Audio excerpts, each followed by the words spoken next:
Hello and welcome for another edition of the Eternal Journey. I am That Resolves, and this is yet another deck from Notorious GHP's first and hopefully a series of meta snapshots.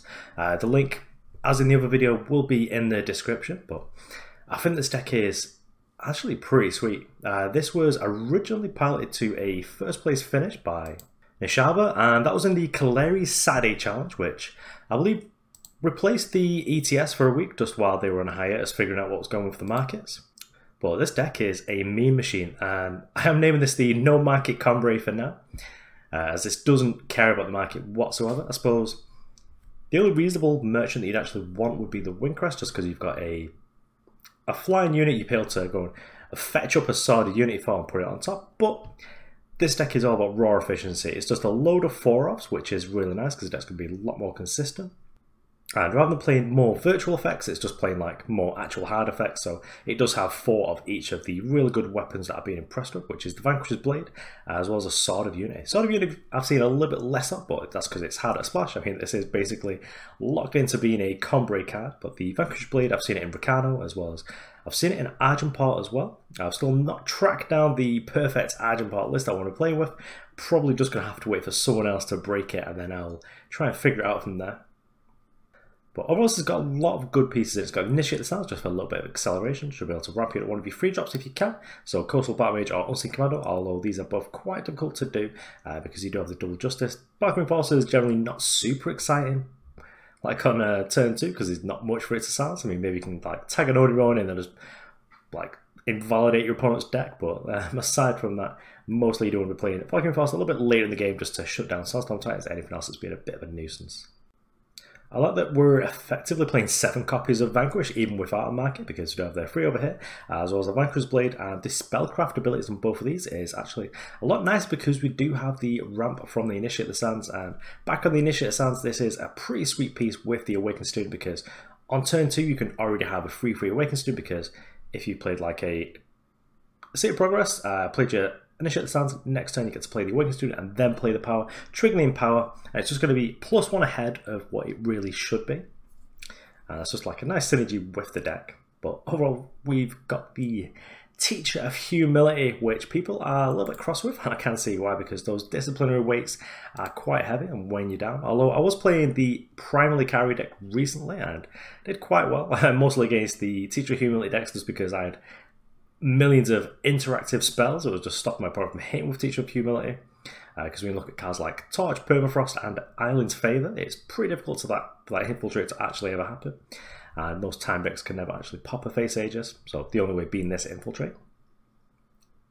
That deck also had a lot of uninteractive win conditions, so it felt pretty good against Praxis and the likes, but Teacher of Humility is still a really good card. It's going to draw you a card. It's going to make all of your opponent's cards cost a little bit more, which means that makes the market just cost more for them, and I suppose that's another reason to not have a market in this deck, because then you're basically immune to the Teacher of Humility's ability, because there's nothing in here that is going to draw you a card. So, you know, there's a lot of value in not having markets there, as well as the Coastal Battlemage and the Unseen Commando, just things that will get +1/+1. Just when you are playing spells, we don't have a supreme amount of spells for the Coastal Battlemage, but I think for the most part, it's just going to be sitting there and wearing a weapon. And on the off chance it gets to give it +1/+1 for a turn, that's still pretty nice.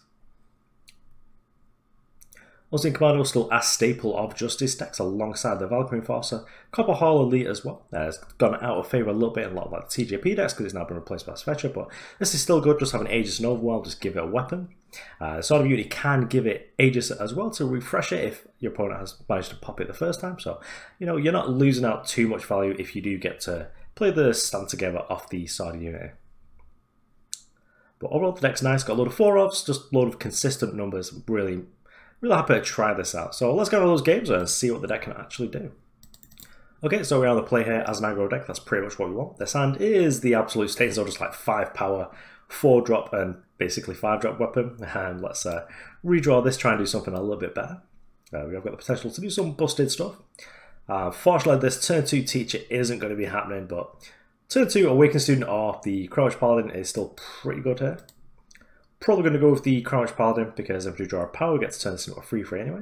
I'll just keep it defended from our opponent. But if we do draw a time source here, which we do, because, you know, if you can be lucky or good, Just pick lucky. So we're going to get the teacher down here, smack our opponent about a little bit. They are playing a Felon deck, so this could be a real nuisance. If they're playing like a beatdown Felon deck where they're trying to get Nightfall going, then we can still hit them a little bit with that. Vanquish might be a little bit useless here, so I think we're going to play with the Awakened Student just so we've got a set of free frees. Our opponent can Hailstorm us up, so maybe that is a reason here to actually just play the Crownwatch Paladin, but I think my plan is next turn to turn this into a 4-4 and just hopefully put our opponent too far behind, especially as if our opponent here does need to start messing around with Strategize, life's going to get really difficult for them. So I get to a 4-4 here as well, which is pretty delicious. Just get to crack our opponent for 7. This doesn't give the Aegis unless you get to play the stand together, so we've got something to work towards, as well as having plenty of stuff here. But our opponent's in a lot of pressure here. They are playing a Felon deck, and they've got disciplinary weights on them, so it's going to be difficult for them to get out of it. So we do have an In Cold Blood here, just making our deck better. That's fine. You've just thinned our deck of all these useless Awakened Students. I'm more than happy with this. I will play the Unseen Commando pre-combat, as this gets us in for an additional point of damage. Now it's hit our opponent for 6. They're at 9, which is dead on board, all the kind of interactive spells, but we do have like a +2/+2 in 2 different places that we can hopefully use to get somewhere. As well as a sword unit, basically, even without the stand together, does get to give +3/+3 because the Unseen Commando, though the Unseen Commando is now a little picky. So what we've got 5, 8, and whatever, so our opponent is dead, so boop. Boop. I'll get to 10. So, yeah, our opponent probably had a bunch of card draw in the hand that they just weren't able to use. So, cards like Strategize would have been nice, but our opponent also had a lot of removal and we're just able to fight through it. This deck seems quite resilient. Now, we're on the draw here. Let's take a look at the hand. Here, 1 power, let's redraw that. So you may notice that the background noise of the fan has gone. The temperature of my country has calmed itself down a little bit. It's now just a unpleasant 26 degrees rather than the 33 the other day. So managing just to record here without the fan on. The sound's a little bit slow, but let's crest it up. The initiate the sound here is going to help us to get from underneath just having depleted power, because it will mean on turn 3 we still get to play a free drop. We'll bit the Seat of Progress though. Would really like to just find a undepleted source at some point. We're against Rukano here. Well, let's just get the Initiate the Sands out. If this shows itself to be like a Rukano control deck, then I will just play down the Copperhall Elite. This is still fine. Just going to play the Kosul Battlemage and probably like slam this on it at some point. So let's get Seat of Progress down and Kosul Battlemage. Well, Aegis units are pretty nice against whatever our opponent's up to, because it does look like they are going to be playing some sort of removal pile here. White Green Hammer is a bit of a nuisance. It's going to be pretty hard for us to actually beat. So I suppose I do have to take it slow here. Like a Finest Star would have been really nice, because then we would have been able to play the Unseen Commando, team it up. But I do just really want to get this Rune Hammer out of the way. Happy just to slow down a little bit here. I think even though this does play into Harsher, we'll play Teacher plus Unseen Commando. If we draw a power, we get to play Sword of Unity plus Stand Together, and that's just going to make our Teacher of Humility a real threat. But Rizan is going to shoot down one of our units, and that's not exactly what we're looking for. The removal pile could be pretty rough for us, so this is going to turn us into a 6-6 with lifesteal. 6-6 with lifesteal races a 5-4 with lifesteal reasonably effectively, especially with Aegis, but not confident of our chances there, because our opponent will be able to start spitting out the Steadfast Deputies and just be able to try and race us, because they do get 4 + 5 + 6 and just keep managing to get across us. But I think just playing the 4-4 out isn't going to get us anywhere. So, yep, let's play the Stand Together. Where do we click? Okay.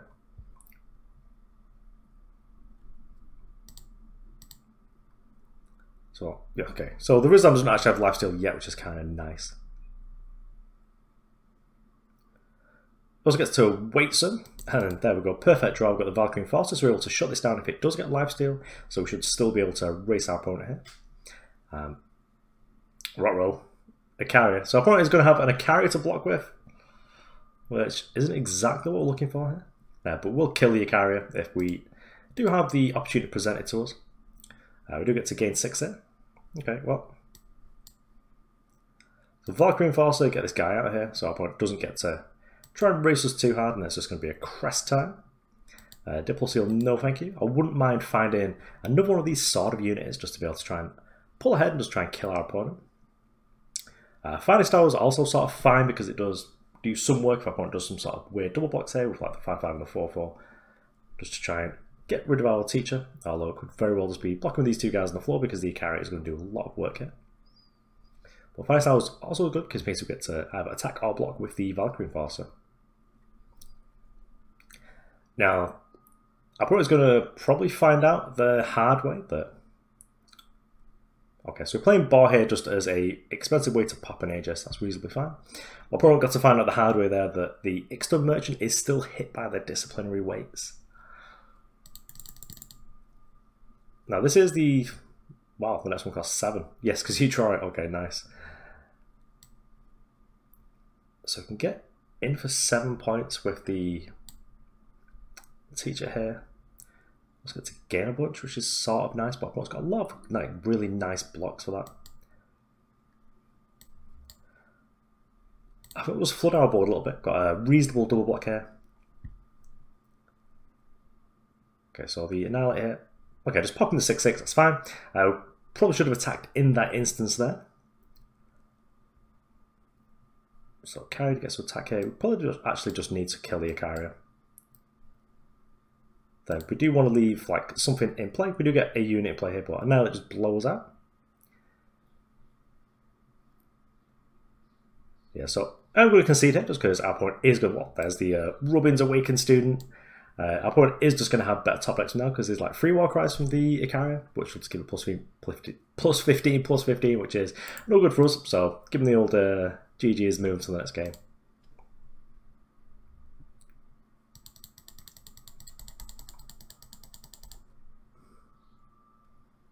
Okay, well on the plate, which is where we want to be. Redrawing as well. We probably made a couple of mistakes in the last game, but not too overly concerned with it. And this is sort of going to be a bit of a stinker here. This Diploseal is going to be a Justice Source on turn 3 though. On the play, I generally do want to play Teach of Humility as soon as possible. We don't know what everyone's playing yet, but if we do change our mind, we can play the Crownwatch Paladin. But it's playing fell, so they've not got too many answers for the Teacher of Humility here. There's going to be like Permafrost or Annihilate. Or maybe in Island's favour, we'll stop the Infiltrate. It will block it the one time. Well, I was going to go for it here. Yeah. Rip fell. Just getting given the business by this Time Justice deck, which it should really be just preying upon. But also... This is absurd with like echo cards or anything like that. Okay, so I'll probably play like JPS. It's kind of like a JPS removal pile, which I guess I'm very happy to have this in play.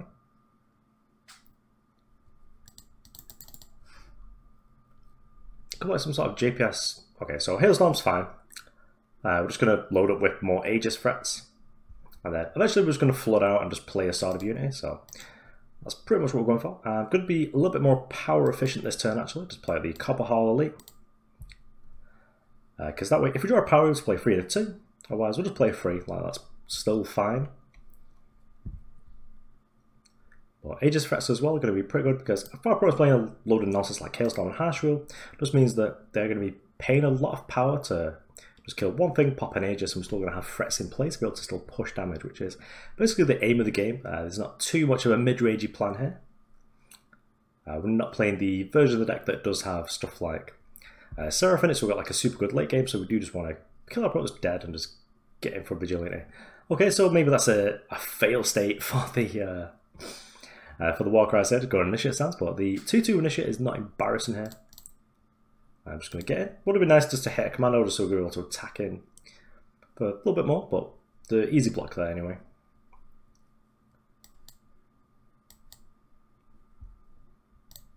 So I'm not sure what I've got because it will have been a promo card and it's going to cost $1 million. So like 6 cost. The Hailstorm, sort of fine against this deck. Oh, delicious. Right, so let's play Vanquisher's play, just like pop this, which is going to be great. So, yeah. Vanquish this, Voidbound it. Wow. This is like a playable Reality Warden. Just a moment's silence for Inquisitor Maxim over here. I think just like Voidbound forever? Nice. So Vision of Austerity just to send us a message there. But yeah, this deck's probably just going to batter stuff like that. But that was sweet.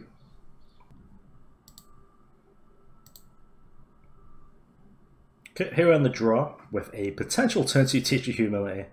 Awakened Student here, but I think this is a little bit too slow with the Depleted Sea and the Crest of Progress. So redraw here, try and find something a little bit better because we've got a beatdown deck at hand. And this is pretty nice actually because we get to Crest on turn 2 after having the Initiate into Teacher of Humility. This is a burn deck. Maybe want to play like turn 2 Unseen Commando, which is still pretty cool. But I think the plan was like turn 2 Teacher, like no matter what, is always going to be great. And also we're playing as Praxis. I'm sort of hoping this isn't like Praxis tokens because that could be a slightly rough matchup unless we're able to get the Overwhelm stuff down. Because our opponent will be able to just go around us there. But what I'd like to see is like Purify or Torch on my Initiate Sands. That's what I always want to see. Especially when I've got like this guy in hand. Well, this lady. But I'm looking forward to the inevitable like set 4 balance patch that we're going to get at some point. Like, I can't remember when the set 3 one was. But it's a delicious, just like Crest and Play Teacher. Yeah, get out of here, Combrei banner. Now, maybe that's a mistake. I should have like played a Underplayed Power just to hold up Fireside because we have millions of them because it just protects us from Torch. And that is something that I should have really considered before trying to be greedy with the Crest, but our opponent is going to have to try and like, get through us here. I'm going to get to attack with both of these because we do have the Finest Hours though. So that's going to be great. Probably Finest Hour whatever's left just to kill this and just really punish our opponent for just playing a slower version of our deck. Our opponent's deck is probably a lot more powerful in terms of the top end, especially when they are able to start going off with stuff like Predatory Counterspell is going to be a bit of a pain, but hopefully the Finest Hour will be able to get us past it. And I feel like I'm wasting damage here with the Finest Hour, but it's basically free for our opponent to block the 3/3 on the 1/4, but we bring them back to the Stone Age, so just on 3 power instead of being able to accelerate straight up to 5, just like a Willbearer Behemoth, which will just be able to gobble us up, especially if our opponent's able to start giving it Z initiations. Our opponent did manage to grab something from the market as well, so it's not going to be too unsurprised if that is the sort of thing that opponent won't fall. Okay, well, Vanquisher's Blade is going to be great. Means we potentially just get to gobble up whatever our opponent plays, like to stabilize next turn. And I've got a backup copy of the Vanquish, which is nice. So I'm not super excited about opponent drawing a card there, but it's going to cost a million to. But so I'm hoping, yep, so opponent just like taps out for some huge guy. So no, we do need to think because we cannot actually just Vanquish plus double this for 6 points. So we have 3, 6, 7 plus 6, which isn't enough. So I'm just going to Vanquish the Blade here. Vanquish this nerd.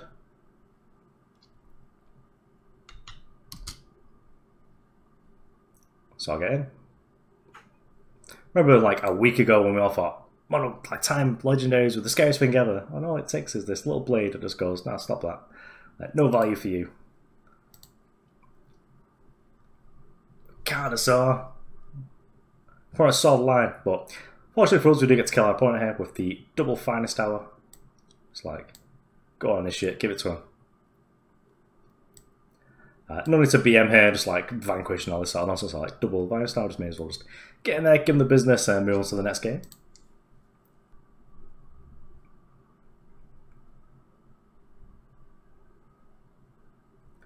Okay, well this hand seems quite slow, but when we do get going, we are able to keep going because the Combrei banner should be underplated, but this does look like making a 2-drop on turn 3, which isn't the most exciting thing in the world, but we do have 2 Aegis threats with a weapon. If we're against like a beatdown deck, I do like having the Sword of Unity, so maybe this is worth a keep. It's not actually the end of the world if we do find a like undepleted power here, which would bring us up to 4 because that lets us play the sword anyway. This could be Skycrag, it could be with the Crest of Fury. Actually, let's go to Scrap here. We did find the Time Sigil, which is perfect. Now, do I keep the Vanquish Blade? If we are playing against like primarily carry sort of deck, then maybe it's rubbish. It's just like a Crownwatch Longsword or whatever. And I think we do actually bottom this. Yeah, let's bottom that. It is a weapon we can put on the Crownwatch Paladin, but it's only +2/+2, which isn't super exciting. Although now if this ends up being Yetis, I'm going to be sad because it does kill a lot of their very good Yeti pieces. Although we do have the Valkyrie Enforcer here to help keep us in there. But a nice curve here of Crownwatch Paladin into like a Valkyrie Enforcer, Awakened Student, or the Kosul Battlemage, but it's more than likely going to be the Awakened Student just to get that going sooner rather than later. Now our opponent shows us to strategize and the Hero Resource, then more likely to actually just play the Kosul Battlemage. Although I might like to stagger my Aegises. I mean, there is some value in just being able to stagger your Aegises so your opponent isn't able to just like wipe in a wipe. But just get some F6 value, just play the Finger Attack and then just like pass the turn. Our opponent makes decisions. If they have a torch here, then they can torch this little dude. That's mostly fine. I'm just going to deploy like another one next turn. So opponent is able to try and keep up with us here. So I'm hoping that these Warcries go on more Aegis units to so we're able to keep our pressure on our opponent. And if we do get to 6 power, then the stat skip is going to be great. Because not only is it like an anthem for the team, but it will give the ability to just protect yourself from a harsh rule a turn after, so you can set up lethal over 2 turns and feel like you're pretty safe. We are getting close to the harsh rule turn. But I'm sort of happy to have one Aegis threat in play. If my opponent does have like a weapon here, then I don't mind using the Finest Hour, even if it's a Rune Hammer, which is not going to protect our threat from it. Because Rise of Charm is fine, that doesn't do anything. It'll do something eventually, like maybe our opponent's getting Rizan, which would be really good because Rizan is going to have lifesteal at this point. A firm believer that perhaps the Primal Carry deck is the best home for that stat. And we do have the Teacher Humiliate here with a million Warcries on it. But for now, I'm just going to give him these little dudes, play another Aegis threat, because our opponent is getting close to the harsh rule stage. Potentially in the market for protecting ourselves from losing a unit from Rizan's interplay ability. And then just like silencing it when it goes to my turn. Dash show's fine. I get to kill this. Right, so where's it going? There. So this will die anyway, even if I Finest Hour. But if I let this attack another thing, that's getting a little bit more damage.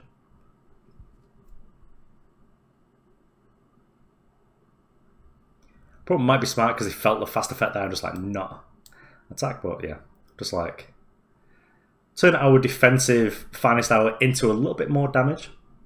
Just because those are sort of things that can matter. So we can get it for 6 here. We can make it 8 with the Sword unit, but I don't think I'm going to.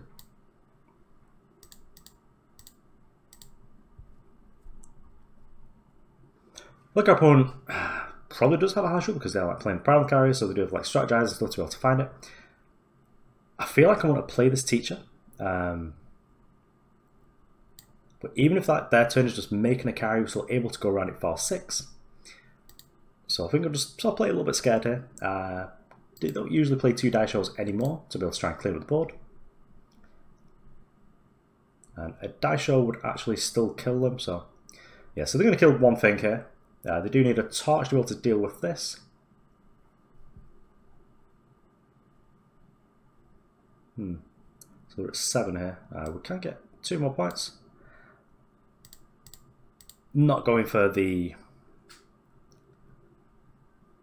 long game where we try and turn that into a stand together. Just going to try and kill them then before they're able to try and stabilize. Okay, and here we are for the last game on the play as well, which is delicious.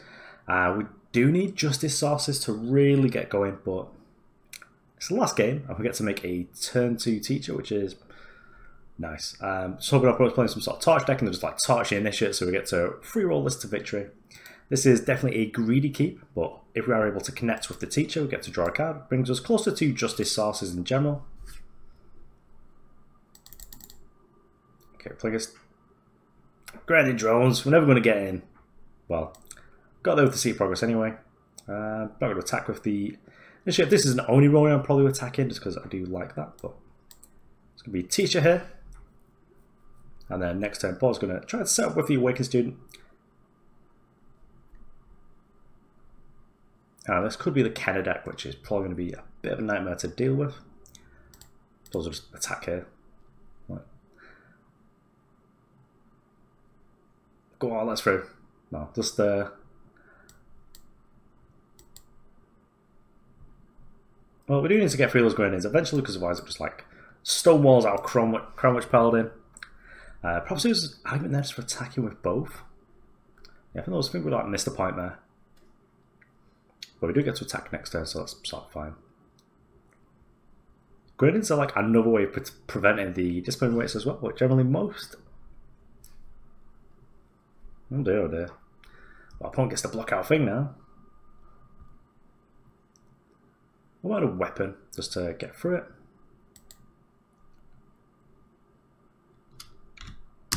But we'll just ace base here, just give him the business, just block us up for chumps. Yeah.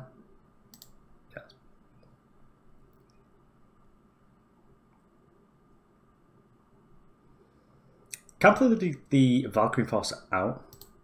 I'm pretty sure this is like the Kenner deck that might be a better target for the Valkyrie Enforcer, but let's just get things in play. Because we do have the 6 power as well, so if we do get the sword or like a stand together, we're going to get full value out of it. Assembly line? Oh no. Well, we do really want overwhelm now. Additional powers, not exactly what we're looking for, but we do have a 5/5 that's slightly out of range of our opponent here. I've got 1,000,000 power, so I can get him for the 1/1 here. Opponent trades this is fine, like being stone range when you're on 7 power is like whatever. Opponent's just making some blocks to keep themselves alive.